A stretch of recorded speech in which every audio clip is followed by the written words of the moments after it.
touchdown. So Abington will go with, normally they go with Jake Puckett in terms of the quarterback. However, they've made a change tonight. They will actually start Jaden Booth. He is a 6 foot, 160-pound senior over Puckett. Chris, the announcing crew from Abington, his dad, Puckett's dad, is one of the announcers. He couldn't give me a reason as to why. Why do you making a change from week 1 to week 2 without really announcing it? You know, what do you think you've seen that you want to make a change on a Thursday, Friday of a game week? Well, apparently it's not an injury-related thing. The first thing that popped into my head is perhaps Abington is a little bit worried about Gate City, and they're trying to keep the Blue Devils off balance, maybe with that change. You've got to wonder, though, with a new quarterback, how smooth is that offense going to run? I think this could play into Gate City's hands early. I think so as well. Jaden Booth, again, number 14, will making a start for Abington. Running back Martin Lewis, again, we've talked about him. Lucas is a very good running back. He's a junior, 6'3", 230 pounds. He is a load as well. The starting wide receivers, River Carter, number 15, number 10, Ethan Doan, and number 20, Peyton McClanahan. Again, Doan was a big factor last year in their comeback attempt against Gate City. At tight end, Alex Odell, number 34 for Abington. Then the offensive line, again, they average right around 260 pounds, and they are mostly seniors. Be number 75, Spencer Buddington. Number 55, Deshaun Lucas. He's at the guard. Buddington is at center. Dylan Hale, number 71. I know there was a lot of press about him early in the media season, as well as last week. They were talking about that he is a standout, probably a Division I or 1AA prospect. Major Cook at the offensive tackle, and number 70, Tyler Mullins, rounds out the Abington offense. On defense, you'll see Major Cook, number 74, at nose tackle. The two defensive ends, again, they play a 3-4. Dylan Hill will be at one of the defensive ends, as well as Isaac Singleton. He is the other defensive end. Then the inside linebackers, number 3, Jake Johnson, and number 12, Walker Wood. Outside linebackers, Tyler Harless and Eli Radcliffe, number 44. Number 24, Bishop Cook, and number 2, Haynes Carter are the cornerbacks, and number 14, Jaden Booth, who, again, getting the start tonight at quarterback, will also be manned at the safety position with number 15, River Carter. Again, the head coach of Abington is Garrett Amberg, again, in his second season. Chris, you talk about the defensive backfield of us that, we were a little bit worried about them last week. They start sophomores and freshmen in the defensive backfield as well. Be interesting to see if we're able to exploit that early or often in this ball game. Well, I would like to see Gate City go after it, and let's find out what they've got. It looks like 2 of the captains for tonight's game, though, come from the defense. Perhaps that's a nod to their yeoman's work they did last week. They're lining up right now to get ready for the coin toss. Again, Gate City dressed in black and blue. Again, black jerseys, black pants. Of course, they've got the new helmets that are black with the pitchfork. Again, goes along with Arizona State, the way it looks. Again, those are blue, and again, they're dressed in blue and black tonight. So we take a look at the starting lineup, the captains for Gate City. You've got number 20, Logan Thomason. You've got number 8, Jacob Strong, and number 15, John Sally. That is going to be your captains. Really quick, looking at the offense for Gate City, Luke Reed, of course, at quarterback. Fullback is Michael Calhoun. Your 2 running backs, Levi Roten and DeAndre Mack. The 2 receivers, Jacob Strong and John Sally. Inside, you've got Will Edwards, Logan Davidson, Kirk Gibson, Isaac Mead, and Zach Hammonds. As the bells are starting to toll here at Gate City, will be the arrival of the Blue Devils here in just a moment. Really quick on defense, Michael Calhoun and Easton Castle. That's the 2 defensive ends for Gate City. Jacob Strong and Austin Roberts will man the inside positions on the defensive line. Brady Edwards, Landon Blatton play the 2 linebacker inside positions. Outside, Luke Reed and Logan Tomlinson. You've got Carson Jenkins, Isaac Rice, and Ethan Fleming rounding out the defensive backfield for the Blue Devils. And Gate City about to storm on the field. The 1-0 Blue Devils returning to Legion Field. In the preseason, they knocked off Tennessee High. They beat Hurley. They beat Twin Valley. Last week, they beat Richlands. And again, they've got Abington here tonight. So, Gate City has won the toss. They've deferred to the second half. Abingdon will get the football. Abingdon will go right to left as to the field come the 2019 Gate City Blue Devils.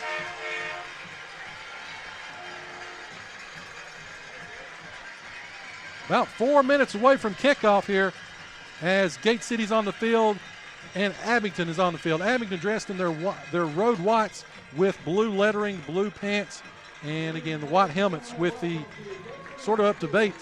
Chris, I think, is that a duck wing or is that that looks like the Oregon duck wing? I think they've made an attempt to kind of imitate the Oregon style there.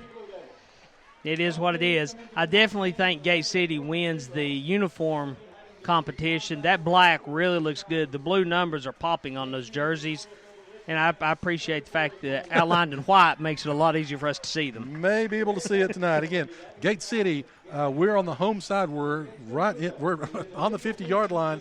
Again, if you follow us on Twitter, you saw a picture of the field. The Blue Devil head in the middle. We've got Blue Devils in the lettering in the end zones as we are about ready for kickoff here at Gate City. Gate City will be going left to right on your radio dial. Again, the sun setting to the left, so it will be behind Gate City as we get started in the ball game. Chris, your final thoughts as we get ready for Gate City and Abingdon? I'm excited. I think this is going to be a great test for Gate City. I hope Gate City's secondary is ready because I've got a feeling Abingdon is going to test them early. You know, one thing which we haven't mentioned yet, Abingdon throughout the preseason and following them, you know, they've not played a complete game yet. Last week, their starters came out probably the second series of the third quarter. Our Blue Devils played the entire game. They've got a little bit more in terms of experience. You know, we talked about cramping. I think that may be a factor for Abingdon as the announcer urges for everyone to stand up. Gate City with their helmets raised. The Blue Devil fans are on their feet. The Falcon fans are on their feet. Luke Reed kicks off, and we are underway from Legion Field. Goes to about the 5-yard line, and that's going to be caught by Lucas. He's going to bring it up to about the 18-yard line. Great play by Gate City. And Logan Thomason was in on the stop as well as Brady Edwards. They're going to give him up to about the 19-yard line. And away we go.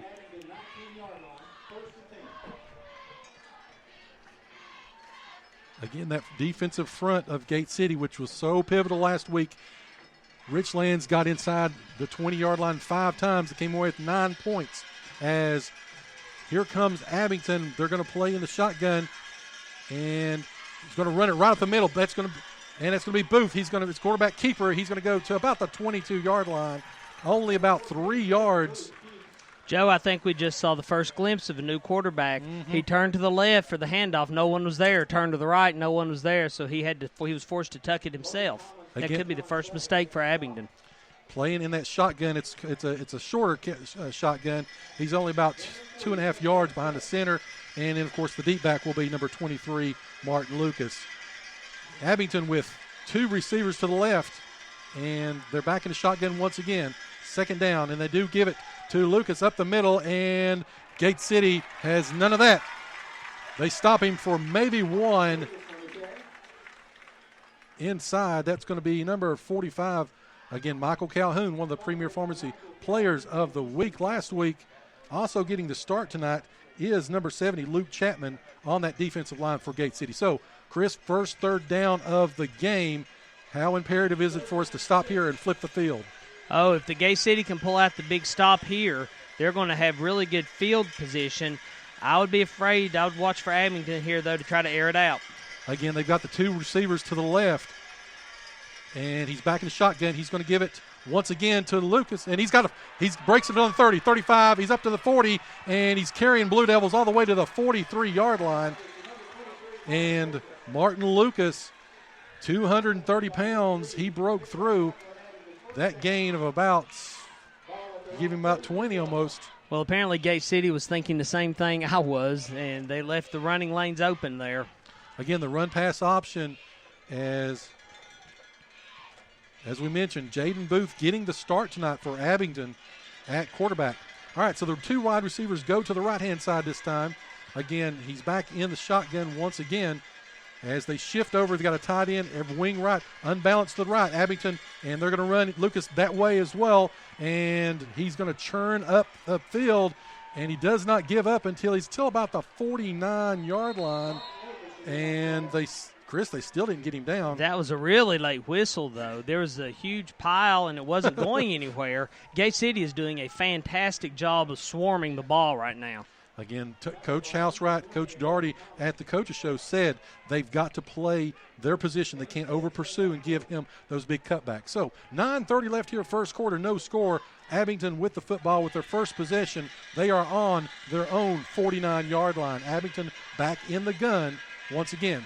Handoff is to Lucas, and they're going to trip him up in the backfield. Thomason got him that time, and gain of about 1 yard on the play. That's going to bring up about 3rd down and 3. Chris, it's very imperative we stop them on 3rd down here. Again, we gave up that 3rd and 5 last time. And now we're looking at about 3rd and 3. And this makes me wonder about the quarterback situation at Abingdon. They really haven't tried to throw the ball yet. And based off what we've seen last year and this season, they're a throwing team as they go with the two wide receivers to the right again. Lucas flanked to the left as the snap comes up. And he's going to pull it down this time. He's going to be a runner, but he stopped. He's short. Big stop by Landon Blanton and Logan Tomlinson with 8:30 left here in the first quarter. The first decision of the night comes to Abingdon. Do they go for it on 4th down and 2 from the 50-yard line? If we were in Richlands, this would be a no-brainer. They would line up and kick. Well, yeah, kicking a field goal. You know, we talked about that last week. We really didn't stop Gillespie for Richlands when they got running the football. You know, they got out of it and sort of started throwing it, and we were able to stop them. Be interesting to see if Abingdon, again, they've not put it in the air as of yet. And they're going to go for it. 4th down and 2. Again, on the 50-yard line, he's back in the shotgun, and they're going to run him once again. Lucas up the middle, and this goes forward. It's going to be close. Let's see the spot that they give him.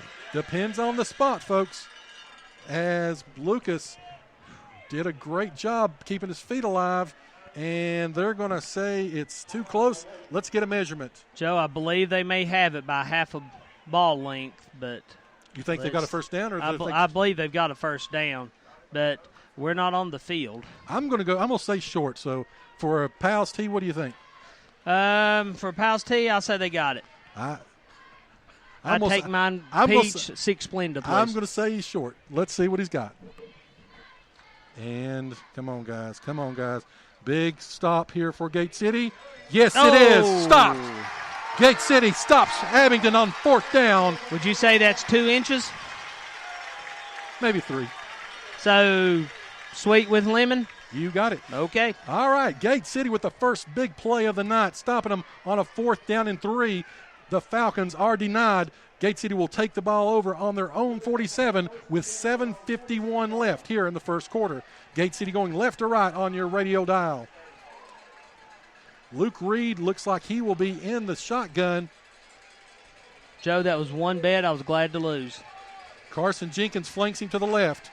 They're an unbalanced left. Here comes Levi Roten with the motion, and he's got on the corner, and he's up to about the 47, 40. Ball loose. Ball's loose, but it's picked up by Carson Jenkins, who rushes down for Gate City, first down. Roten fumbled at about the 45. Jenkins, Johnny on the spot once again. Gate City picks up their first down off of a fumble recovery and run by Carson Jenkins. Joe, that's interesting. In Tennessee, you cannot advance a fumble, an offensive fumble. You can retain the possession, but you can't advance it. Apparently in Virginia you can. So, first down and 10 for Gate City on the Abingdon 42, 7:25 left. No score here in the first quarter. Again, he's back in the shotgun formation. He's going to give it to Roten to this side, and he's going to rush it up to the 35. He's all the way down to the 31, 30-yard line.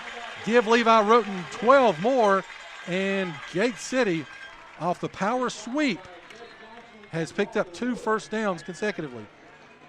Joe, I know it's only been 2 carries so far, but right now the Gate City offensive line is really handling Abingdon. Again, they're going 2 tights. This time they actually come back out to their one set like we talked about last week. They've got 2 wings